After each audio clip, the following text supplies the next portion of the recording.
ഹരി, എപ്പോഴും നമ്മുടെ തോന്നലുകൾ ശരിയാവണമെന്നില്ല. ഗൗരി കളപ്പുരയ്ക്കൽ കരുണാകരമേനോൻ എന്നൊരാളുടെ മകളാ. ഇനിയും അവൾക്കൊരു ജീവിതം എളുപ്പം സാധിക്കും. ഇങ്ങനെയൊരു മനസ്സും കൊണ്ട് നടന്ന് ഇല്ലാതാവുന്നത് ഹരിയായിരിക്കും. വിശ്വാസങ്ങളെന്നും ജീവിതത്തിൽ നിന്നും ഏറെ അകലെയാ. വിശ്വാസങ്ങൾ, തോന്നലുകൾ, അതൊക്കെയല്ലേ സിനി ജീവിതം. സൂര്യൻ ഉദിക്കുമെന്നും അസ്തമിക്കുമെന്നുള്ള വിശ്വാസം. ഉദയാസ്തമയങ്ങൾ ഉണ്ടായില്ലെങ്കിലോ ഈ പ്രപഞ്ചം ഉണ്ടാവും. അതുപോലൊരു വിശ്വാസം ഗൗരി എന്നെ സ്നേഹിക്കുന്നു എന്നുള്ളത്, അവൾ എന്നെ മനസ്സിലാക്കുമെന്നുള്ളത്. ഇല്ലെങ്കിൽ പിന്നെ ഞാനെന്ന മനുഷ്യൻ ഉണ്ടാവില്ല. മൈന എന്തു പറയുന്നു? എന്തു പറയാൻ? അവൾക്കായിരിക്കും സന്തോഷം. ശത്രു ഒഴിഞ്ഞു കിട്ടിയല്ലോ. എന്നെ പുച്ഛിച്ച് ചിരിക്കണ്ട. അറിഞ്ഞോ അറിയാതെയോ മൈനയ്ക്ക് കിട്ടിയതോ ഒരു നിധി തന്നെയാ. ഇത്രയേറെ സ്നേഹിക്കാൻ കഴിയുന്ന ഹരിശങ്കറിൽ. സിനി, നമുക്ക് ആ വിഷയം വിടാം. വിടാനോ? അതല്ലേ തന്റെ കഥയിലെ ഇമ്പോർട്ടന്റ് മാറ്റർ. സിനി പ്ലീസ്. താൻ എന്തിനിങ്ങനെ ഒഴിഞ്ഞു മാറുന്നേ? ഇനിയെങ്കിലും തുറന്നു പറഞ്ഞൂടെ ഹരിക്ക്, മൈനയുടെ ഉള്ളിൽ വളരുന്ന കുഞ്ഞിന്റെ അച്ഛൻ താനാണെന്ന്?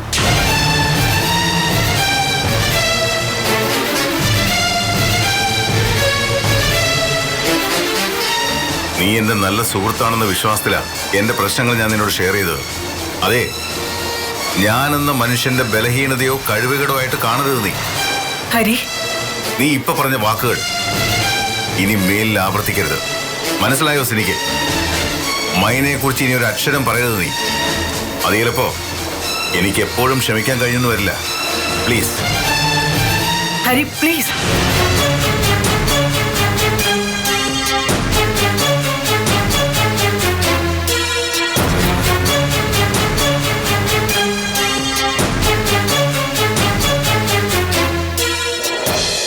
ആഹാ, ഇത്ര വേഗം റെഡിയായോ?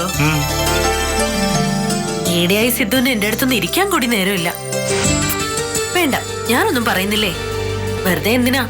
മാനസ സ്നേഹിച്ച് എന്നെ കെട്ടിയിട്ടിരിക്കുകയാണ്, എന്നെ ഒരു പെൺകോന്തനാക്കി മാറ്റുകയാണെന്നൊക്കെ ഓരോരുത്തരോട് ചെന്ന് പരാതി പറയാൻ ഇട കൊടുക്കുന്നത്. സ്നേഹിച്ചു എന്നൊക്കെ പറയുന്നത് നേരാ. പക്ഷേ ഞാൻ ആരെയും കെട്ടിയിട്ടിട്ടൊന്നുമില്ല. എന്റെ ഭർത്താവ് ഒരു പെൺകൊന്തനായി കാണാനും ഇഷ്ടമല്ല. എന്നോട് കുറച്ചുകൂടെ സ്നേഹം അടുപ്പൊക്കെ കാണിച്ചൂടെ എന്നാ ഞാൻ ചോദിക്കുന്നത്. വേറെ ആരാ സിദ്ധു ഈ വീട്ടിൽ എനിക്കിപ്പോ? ഞാൻ ഒത്തിരി ബുദ്ധിമുട്ടിക്കുന്നുണ്ടോ സിദ്ധുനെ? ഏയ്, ഈ വഴക്കും എടുത്തുചാട്ടവും പൊട്ടിത്തെറിയും ഇതൊക്കെയല്ലേ മാനസ? ഇതൊന്നും ഇല്ലാതെ പിന്നെന്ത് മാനസ അല്ലേ? അപ്പൊ സോപ്പിടാനൊക്കെ അറിയാം. ഇല്ലടോ, താൻ വഴക്കുണ്ടാക്കുന്നത് കാണാൻ തന്നെ ഒരു രസമാ. അയ്യടാ. അല്ല, എങ്ങനെയുണ്ട് നമ്മുടെ ആനി ചേച്ചി? റേഡിയോ. അതെന്തോന്നാ? നമ്മൾ പറയുന്നത് കേൾക്കില്ല, പുള്ളിക്കാരി പറയുന്നത് നമ്മൾ കേട്ടോളണം. അത് കൊള്ളാലോ. പിന്നെ ഒരു ഉപകാരമുണ്ട്. ഇവിടെ ഭൂകമ്പം ഉണ്ടായാലും ശരി, പുള്ളിക്കാരിക്ക് അതറിയണ്ട, കാണണ്ട. Duty first. ചെയ്യുന്ന ജോലിയോട് ആത്മാർത്ഥതയുണ്ട്. വേണമെങ്കിൽ സ്ഥിരമായിട്ട് നിർത്താവുന്ന കക്ഷിയാ. ഇപ്പൊ കണ്ടില്ലേ നീ?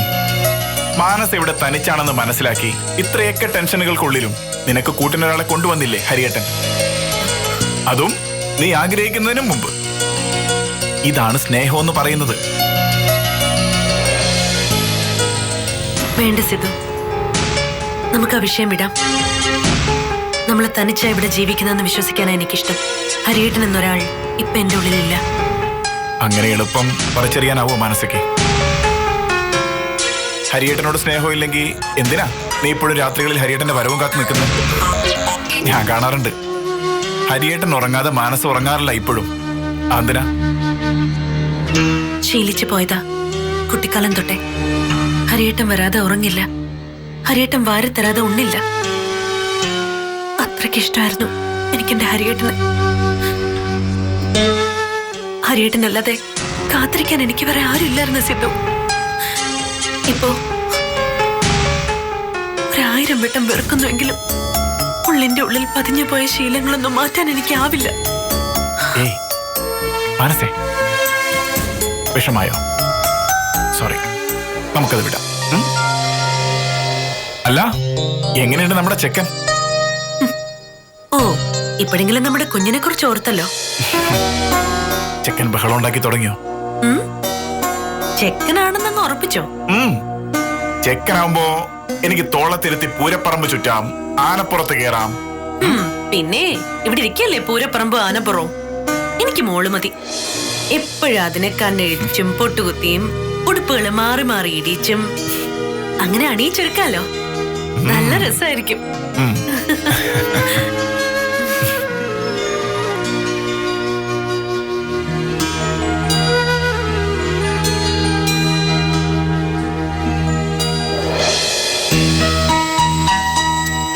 നീ എന്താ ഈ വിളക്കുമായിട്ട്? ഇനി ഇവളാണ് ഈ കുടുംബത്തിൽ വിളക്ക് വെക്കേണ്ടത്. എന്റെ മകന്റെ ഭാര്യ തന്നെയാണ് അതിന് അവകാശി. സാവിത്രി, ദേ നീ വെറുതെ ഇല്ലാത്ത കീഴ്വഴക്കുണ്ടാക്കി വെക്കണ്ട. നീ മാത്രമല്ല, ഞാനും ഈ കുടുംബത്തിലെ ഒരു അംഗമാ. എന്റെ തീരുമാനം കൂടെ നീ അംഗീകരിച്ചേ മതിയാവൂ. തനിച്ചുള്ള ഭരണപരിഷ്കാരമൊന്നും ഇനി വേണ്ട. പരിഷ്കാരോ? കുടുംബത്തിൽ ആദ്യം വലതുകാരി വെച്ചു വന്ന പെണ്ണിന് തന്നെയാണ് സന്ധ്യാവിളക്ക് വെക്കാനുള്ള അവകാശം. അതറിയാലോ? അല്ല, എനിക്കറിയാൻ മേലാഞ്ഞിട്ട് ചോദിക്കാം. ഏട്ടത്തിക്ക് എന്താ ഇവളോട് ഇത്ര സ്നേഹം? എന്റെ മോളെന്താ പെണ്ണല്ലേ? വേണുവിന്റെ കുഞ്ഞിനെ ചുമക്കുന്നവളാ ഗീതു. ഇങ്ങനെ അവഗണിക്കരുത്, ഇങ്ങനെ ഒറ്റപ്പെടുത്തരുത്. അരവിന്ദേട്ടനെ ഏട്ടത്തിയെ വിശ്വസിച്ച ഞാൻ അവളെ ഈ കുടുംബത്തിൽ കൊണ്ടാക്കിയത്. ഉണ്ണാനോ ഉടുക്കാനോ എന്റെ വീട്ടിൽ ഇല്ലാഞ്ഞിട്ടല്ലല്ലോ. ഗീതുവും വേണുവും തമ്മിൽ ഒരുമിച്ച് ജീവിക്കാൻ തീരുമാനിച്ചു. ഒടുവിൽ സംഭവിക്കേണ്ടത് സംഭവിച്ചു. ഈ അംബികയുടെ കഴുത്തിൽ വേണു ഒരു മിന്നി കെട്ടിയിട്ടുണ്ടാവാം. അതിൽ കൂടുതൽ എന്താ ഇവക്ക്? ഇങ്ങനെ തലയെ വെക്കാനും മാത്രം. അതെ, ഗീതു വിളക്ക് വെച്ചാലും ഉമ്മറത്തിരുന്ന് തെളിയും. ഗീതുവല്ല, അംബികയെ വിളക്ക് വെക്കേണ്ടത്. മനസ്സിൽ നന്മയുള്ളവരാ വിളക്ക് വെക്കേണ്ടത്. എങ്കിലേ കുടുംബത്തിൽ ഐശ്വര്യം ഉണ്ടാവും. അപ്പോ എന്റെ മോള് ഐശ്വര്യം ഇല്ലാത്തവളാണെന്നാണോ? അത് ഞാൻ പറഞ്ഞറിയണോ? എന്തിനായിട്ട് എന്നെ ഇങ്ങനെ സങ്കടപ്പെടുത്തുന്നേ? ഇതൊരു അന്യ വീടല്ലെന്ന് വിശ്വസിച്ചതുകൊണ്ടാ എന്റെ മോളെ ഞാൻ ഇങ്ങോട്ട് അയച്ചത്, അല്ലാതെ ഇങ്ങനെ നാണം കെടുത്താനല്ല. സാവിത്രി, ഗീതു മോളെ വിളിക്കേ, എന്നിട്ട് അവളെ കൊണ്ട് വിളക്ക് വെപ്പിക്കേ.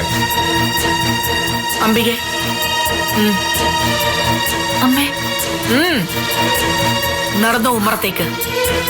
നിലവിളക്ക് എന്തുമ്പോ ഏത് സ്ത്രീയും ദേവിയാണ്. നീ ഇപ്പൊ ദേവിയാ.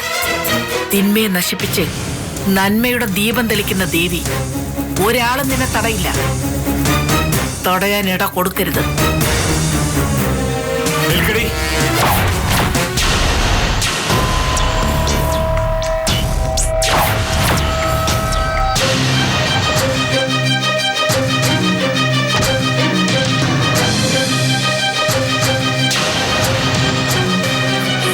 കേട്ടതേ, ഇത്രയ്ക്ക് വേണ്ടിയിരുന്നില്ല.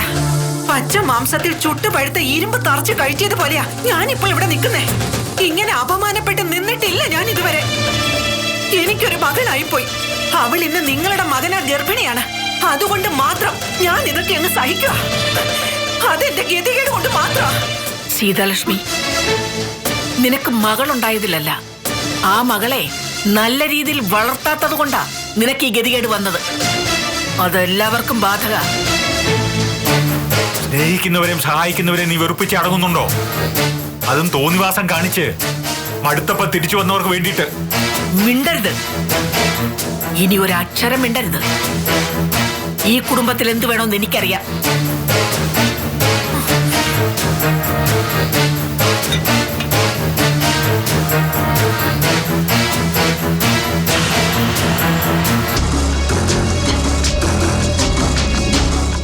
നീ ജയിക്കുകയാണല്ലേ?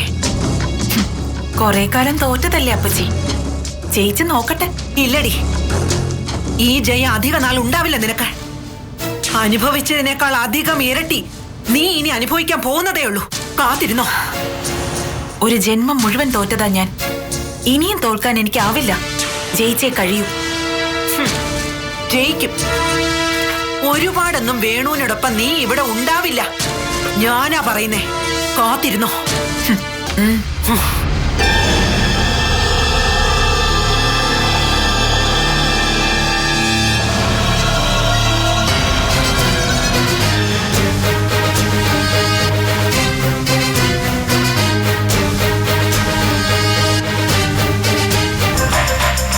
എന്താ അമ്മേ?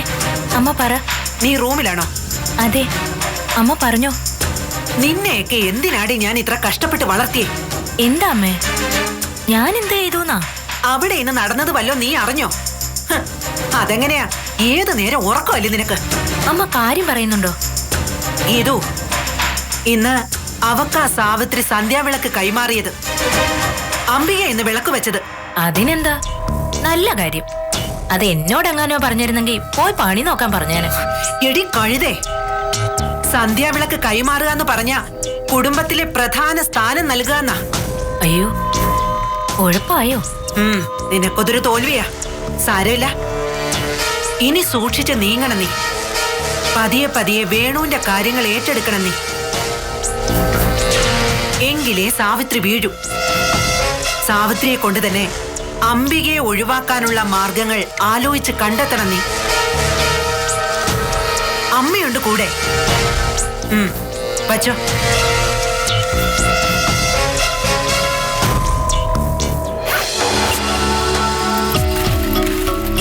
മോളൊന്നുകൊണ്ട് വിഷമിക്കരുത്, എല്ലാം നന്നായി വരും. അത്രയ്ക്ക് പാവാ നീ. ലോനപ്പേട്ട, ഇപ്പൊ തന്നെ പോണോ? പോണം മോളെ. ഞാൻ പറഞ്ഞില്ലേ, ഒരു മല മുഴുവൻ പൊട്ടിത്തെറിക്കാൻ നിൽക്ക. അതിന് താഴെ ഞങ്ങളുടെ വീട്.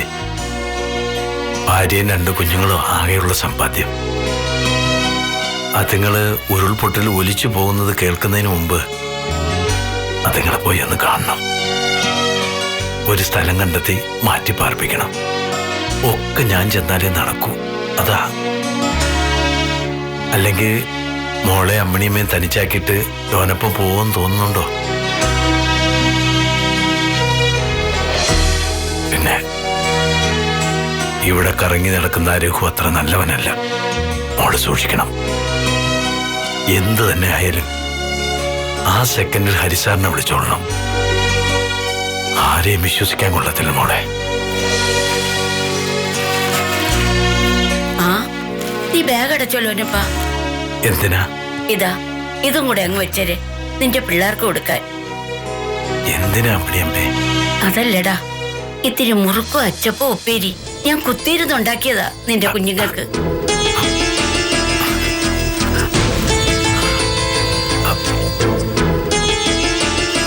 നാട്ടിലെ കാര്യങ്ങളൊക്കെ നേരെയായ വേഗം ഇങ്ങോട്ട് വന്നിരിക്കണം. എനിക്ക് തല്ലിടാൻ വേറെ ആരുമില്ല.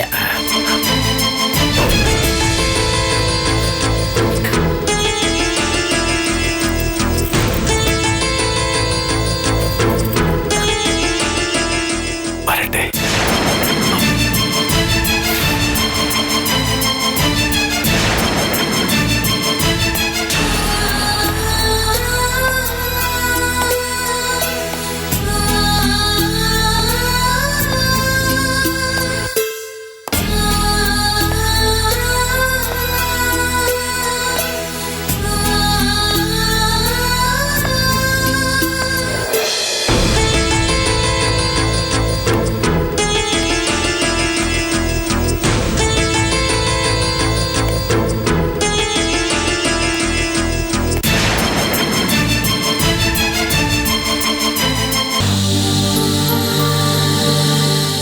സാറേ, പെട്ടെന്ന് എന്തോ കുടുംബത്ത് പോകാൻ ഒരു തോന്നല്. നാട്ടിലാണെങ്കിൽ ഞാൻ ചെല്ലേണ്ട ഒരുപാട് കാര്യങ്ങളുണ്ട്. അതാ. ലോനൊപ്പം പോവാന്ന് പറഞ്ഞാ എനിക്ക് എൻ്റെ ഒരു വശം തളർന്നത് പോലെയാ. മൈനെ നിങ്ങളെപ്പോലെ സ്നേഹിക്കാനും സംരക്ഷിക്കാനും വേറൊരാളുണ്ടാവില്ല. ഞാൻ വന്നോളാം. സാറ് വിളിക്കാതെ തന്നെ ലോനൊപ്പം വരും. പോരെ? എന്തിനാ സാറേ? ആവശ്യത്തിനുള്ള കാശൊക്കെ എനിക്ക് തന്നിട്ടുണ്ടല്ലോ. പിന്നെ ഇരിക്കട്ടെ, നാട്ടിൽ ചെല്ലുമ്പോ ഗെയിമ ഒട്ടും കുറയ്ക്കണ്ട. ലാവിഷായിക്കോട്ടെ കാര്യങ്ങള്. പിന്നെ സാറേ, അത് 2-3 ദിവസമായി ഒരു കാര്യം പറയണമെന്ന് കരുതിയിട്ട് അതിനുള്ള അവസരം വന്നില്ല. അതുകൊണ്ടാ. എന്തായാലും എന്താ കാര്യം? അത് നമ്മുടെ അമ്മണിയമ്മയുടെ മകൻ രഘു. രഘു?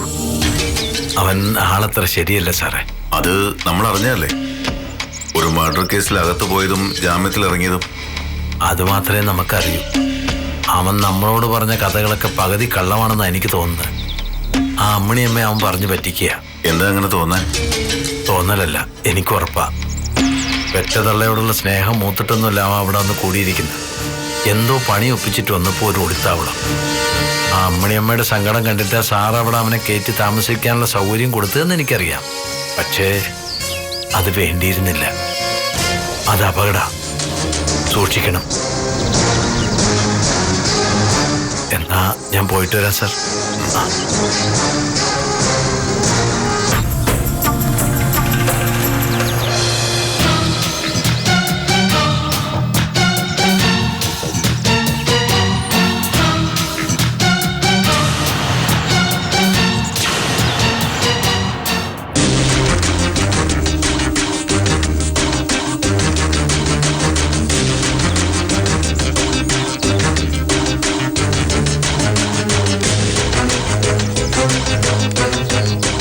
രഘു, 12 പഴുത്ത കാന്താരി കുത്തിക്കലക്കിയ പൊട്ടന്റെ ബാറ്ററി വാറ്റാ.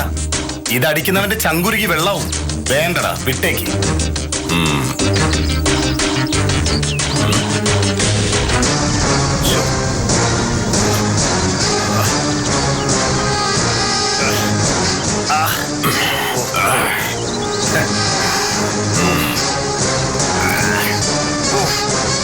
ഒളിയോ, കണ്ടോടാ നിറച്ചീറുകളെ. ഇതാണ് രഘു. മുറിച്ചിട്ട മുറി കൂടും. ഇവന്റെ ചങ്ക് ഇരുമ്പ് കൊണ്ടാ. കാന്താരി തട്ടിയ ഇരുമ്പിനെന്ത് പറ്റാനാ? ഓ, അന്യായമണ്ണ, അന്യായം. പേരെടുത്ത കേമന്മാര് തോറ്റുപോയ പൊട്ടന്റെ ബാറ്ററി വാറ്റാ. എന്നാലും നീ എന്നെ ഞെട്ടിച്ചു കളഞ്ഞു. എത്ര വർഷമായി നമ്മൾ പരിചയക്കാരാ. ഇപ്പോഴല്ലേ നീ അമ്മിണിയമ്മയുടെ മകനാണെന്ന് ഞാൻ അറിയുന്നത്. എന്തായാലും നീ ഇവിടെ തന്നെ വന്നല്ലോ, എനിക്ക് സന്തോഷായി. അങ്ങനെ പെറ്റമ്മയോടൊപ്പം താമസിക്കാനുള്ള പൂതി കയറിയിട്ടൊന്നും അല്ല. എന്റെ കെട്ടിയോളെ ചാടിച്ചുകൊണ്ടുപോയി ആ പന്നീനെ തപ്പി നടക്കുമ്പോഴാ തള്ളയുടെ മുമ്പിൽ എത്തുന്നത്. അല്ലാതെ പിന്നെ ഇവിടെ ചെറിയൊരു പണി കിട്ടി. തള്ളയുടെ കൂടെ ആവുമ്പോ നാവ് വിടക്കാക്കാതെ വല്ലതും കഴിക്കുകയും ചെയ്യാം, ഒളിച്ചു താമസിക്കാൻ ഒരു ഇടവുമായി. അതും SP-യുടെ സംരക്ഷണയിൽ. ഇവിടെ സേഫാ. അതാ കൂടിയത്. അല്ല, ഈ കെട്ടിയോള് ചാടി എന്ന് പറയുമ്പോ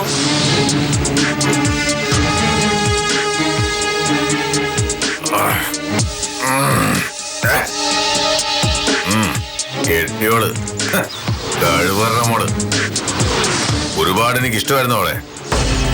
അവളെ ഒരു രാജകുമാരിയെ പോലെ വാഴിക്കാനാ പെറ്റ തള്ളയെ പോലും പെരുവഴി തള്ളിയതും ഓരോരോ അതിക്രമങ്ങൾ കാട്ടിയതും ഒടുക്കം കോഴിക്കോട്ടങ്ങാടിയിലെ മുസ്തഫയുടെ ചങ്കില് പിച്ചാത്തി കയറ്റിയതും വരെ.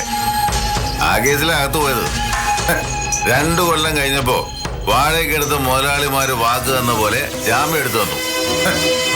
പുറത്തിറങ്ങിയ ഞാൻ അറിയുന്നത് കെട്ടോളെന്ന് പറയുന്ന പന്നി വേറൊരുത്തിനൂടെ പൊറുതി തുടങ്ങിയതാണ്. അർജുന, ജയിലിൽ നിന്ന് ഇറങ്ങിയതിന്റെ 4-ാം പക്കം അവളെ ഞാൻ കണ്ടുപിടിച്ചു. വെട്ടരിവാളി കൊണ്ട് കഴുത്തറുത്താ ഞാൻ അവളെ കൊന്നത്. നീ പേടിക്കണ്ട. ആ കേസിൽ പോലീസ് ഒരു ബംഗാളി പയ്യനെ പ്രതിയെന്ന് പറഞ്ഞ് പൊക്കിയിട്ടുണ്ട്. ഇനി എനിക്ക് ആവശ്യം എന്റെ കയ്യിൽ നിന്ന് വഴുതിപ്പോയ ആ മറ്റവനെയാ. അവനെയും കൂടി തീർത്തു കഴിഞ്ഞാ ഞാൻ നേരിട്ട് എന്ന് പോലീസിന് പിടികൊടുക്കും. അതാ പ്ലാൻ. അല്ല, നിന്റെ മറ്റവൻ ഈ നാട്ടിലുണ്ടെന്നാണോ പറയുന്നത്? അതറിയില്ല. ഉണ്ടെങ്കിൽ പറ, ഒരു അടയാളം തന്നാ മതി. പൊക്കിയെടുത്ത് മച്ചാന്റെ പിച്ചാത്തി തുമ്പത്ത് കൊണ്ട് ഇട്ട് തരാം അവന് ഞാൻ. ചാവെടുക്കാറാവുമ്പോ അവൻ മുമ്പിൽ വന്ന് പെടും. അതങ്ങനെയാ. ചെകുത്താൻ ചിലപ്പോ ദൈവത്തിന്റെ രൂപത്തിൽ വരുമെന്ന് പറയുന്നത് എത്ര ശരിയാ. എനിക്ക് മച്ചാനെ കൊണ്ട് ചെറിയൊരു ആവശ്യം. അമ്മിണിയമ്മ കാവലിരിക്കുന്ന ആ പെണ്ണിനെ SP ഹരിശങ്കർ ഒളിപ്പിച്ച് പാർപ്പിച്ചിരിക്കുന്ന അവളെ മൈനയെ കൊല്ലാനോ? അരുത്, കൊല്ലരുത്. അതിനായിരുന്നെങ്കിൽ എനിക്ക് പണ്ടേ ആവായിരുന്നല്ലോ. ഓ, എനിക്ക് അവളെ ഒത്തിരി ഇഷ്ടമായിരുന്നു മച്ച. ഒരുമിച്ച് ജീവിക്കാനോ ഒരുമിച്ച് മരിക്കാനോ തയ്യാറായിരുന്നു ഞാൻ. പക്ഷെ അവൻ ഹരിശങ്കർ എല്ലാം തകർത്തത് അവനാ. ആ പെണ്ണ് ഗർഭിണിയാടാ. ഇനി നിനക്കെന്തിനാ? അവളെ അവിടുന്ന് ചാടിക്കണം നീ. നിറവയറ് താങ്ങി പിടിച്ച മൈനയും കൊണ്ട് തെരുവഴിയിലൂടെ നടക്കണം അവൻ ഹരിശങ്കർ. ഒടുവിൽ അവനെ നാട്ടുകാർ കല്ലെറിഞ്ഞ് കൊല്ലണം. എന്തിനാണ് ഇങ്ങനെ വലിച്ചു നീട്ടുന്നേ? ലാഗ്. അവളെ അങ്ങ് തീർത്ത് കളഞ്ഞേക്ക്. കൊല്ലരുത്. അവളെ അത്രയ്ക്ക് ഇഷ്ടം എനിക്ക് ഇപ്പോഴും. മച്ചാ, നീ അവിടെ ഉണ്ടായാ മതി. ഹരിയുടെ ഉറക്കം കളയാൻ അത് മതി. പിന്നെ ഉറങ്ങില്ല അവൻ. ഉറങ്ങരുത്. പാഷാണം. ഇതെന്തോന്ന് പണി അർജുന? ഒരു മാതിരി ചീള് കേസ്.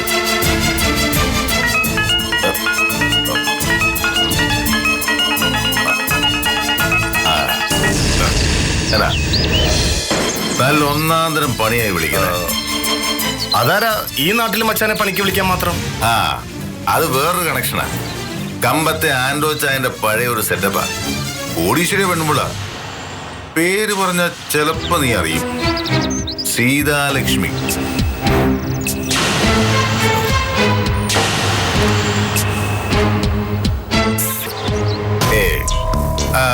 കുറച്ച് മുമ്പ് അവരെനിക്കൊരു കൊട്ടേഷൻ തന്നു.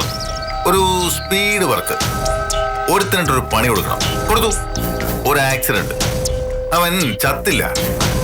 ഇപ്പോ ഹോസ്പിറ്റലാണെന്നാ കേട്ടത്.